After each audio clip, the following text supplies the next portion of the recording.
Hello, everybody, and welcome to episode number 280 of Out There TV, and we're definitely not your evening news. It's going to be a fantastic show tonight. First-time guest Katherine Albrecht is coming up. This is her new book, Spychips, how the government wants to track your every move and every purchase. It's going to be an incredible show tonight. You've been hearing us talk about the RFID matter for 6 years on this program. And there have been so many events in the political arena this past week. Ron Paul raising all this money. There's a lot of discussion about that. We've put news stories about that up on our website and so many other things that you need to know about and we just cannot cover on this newscast. So please go to our website at OutThereTV.com.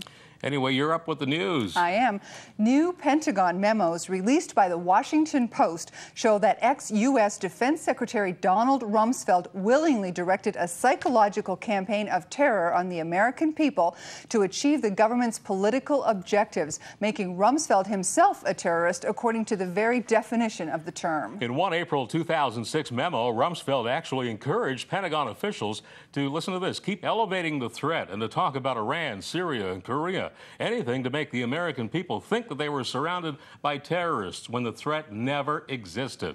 Rumsfeld also urged his staff to concoct stupid bumper sticker statements using mindless cliches in an attempt to garner continued support for Saddam's overthrow and the illegal occupation of Iraq. In the most telling email released by the Washington Post, the former defense secretary ordered the Pentagon to link Iran to Iraq, launching the propaganda that Iran is fueling the violence in Iraq and killing U.S. troops, but that too was a lie. However, Rumsfeld insistence that an artificial climate of fear be maintained in America about the threat of terror attacks in order to sell the unpopular war in Iraq is now the basis for new criminal charges to be initiated. By the very definitions of terrorism, Rumsfeld was engaged in the worst kind of all by hyping the threat of terror and exploiting fear among the civilian population to achieve a political objective and to pass bills like the Patriot Act.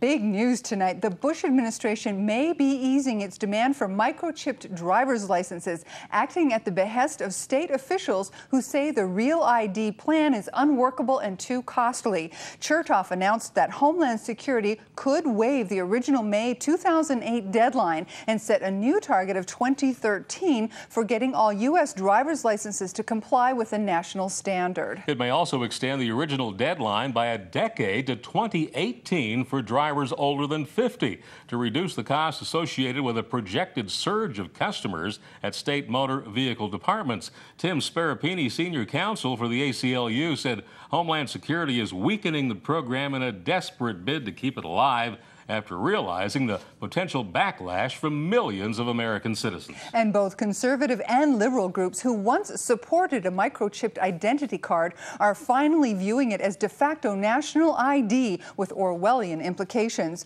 Before Chertoff announced the extended delay in the Real ID card this week, 22 states had already passed or were passing legislation to opt out of the program. We've been telling you for years about the horrors of the Real ID card on this show, and it seems that we are making a difference. Thank goodness. Representative Dennis Kucinich is forcing a vote on his resolution calling for the impeachment of Vice President Dick Cheney.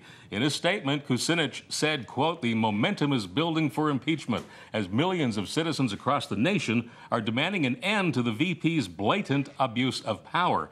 In the resolution, Kucinich states Vice President Cheney continues to violate the U.S. Constitution by insisting the power of the executive branch is supreme and above the law. And he says Congress must hold the vice president accountable for lying about the reasons for the Iraq war, and the American people need to speak up. Congressman Kucinich says Vice President Cheney continues to use his office to spy on the American people and to prod our nation into a war with Iran, Venezuela, and even Cuba. To learn more, go to Dennis Kucinich's website at dennisforpresident.com. Well, we've all heard the warnings about being careful with information we put online, as well as the stories of employers checking up on people through Google and MySpace. But here's a new one for you. The U.S. Department of Homeland Security is also using Google as one of its spy machines to check up on individuals entering and leaving the country. Andrew Felmar, a Hungarian-born Holocaust survivor and a professor in Vancouver, Canada, with no criminal record, was recently detained for hours, fingerprinted, and then barred entry into the United States. Seems Homeland Security Googled him and found an article he wrote in a scientific journal in which he simply talked about using LSD and some other drugs for research back in 1967. So what does this mean for millions of old pot smokers? Will an entire generation of hippies and Vietnam vets be barred from the U.S. for recreational drug use in the 60s? And what about those who use marijuana for medical reasons? And of course, will journalists who've written less flattering articles concerning the U.S. also be stopped? It's not clear where the line will be drawn, so take this advice. Be very careful with what you share online. I think it's too late for me. Giselle Bundchen, a model who earns $1 million a week, wants to remain the world's richest model, and to make sure she does, she's insisting that she be paid in any currency except the U.S. dollar. Big story here. Like billionaire investors Warren Buffett and Bill Gates, the Brazilian supermodel Giselle, who Forbes magazine says earns more than anyone in her industry, is at the top of a list of extremely wealthy people who've been warned that the U.S. dollar will become worthless in the near future because Americans, led by President Bush, are all living beyond their means. And while the U.S. continues to squander $1 billion a day in Iraq and other countries provide free health care for their citizens, the U.S. dollar plummeted again last week, this time to its lowest ever against the euro, the Canadian dollar, the British pound, and the Chinese yuan. Warren Buffett, whom Forbes ranked as the third richest person in the world behind Bill Gates and Carlos Slim, confirmed supermodel Giselle Bundchen's fears when he told reporters last month that he fears the plunging U.S. dollar will bankrupt millions of people. And Jim Rogers, a former partner of billionaire investor George Soros, said last month he's selling his multi-million-dollar homes and all his possessions in U.S. currency to buy China's yuan. Rogers, who's estimated at a worth of $100 billion, said he's moving to Asia because the American dollar is collapsing and Asia is the future. Rogers compared China's booming economy and strong dollar to New York in the early 1900s. Of course, that's just one more reason to get your cash out of the bank quickly and out of a mortgage as well. When you have the world's richest people warning about the collapse of the U.S. dollar, perhaps buying a little gold and silver is now making more sense. Okay, we're going to have to go to a commercial break. When we come back, let's figure out how much DNA the United Kingdom's government can acquire. You're watching out there. Stay with us.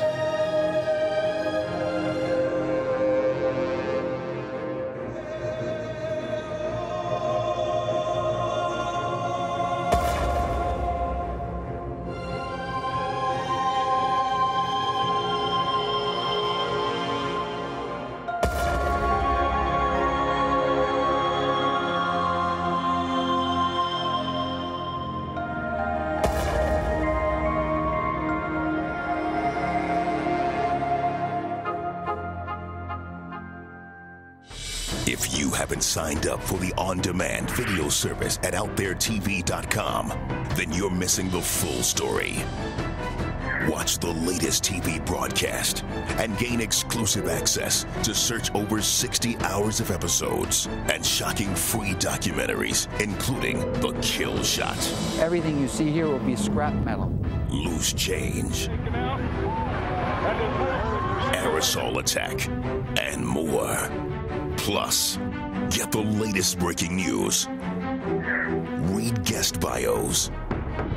Check out the latest featured products. And more. Don't live life in the dark.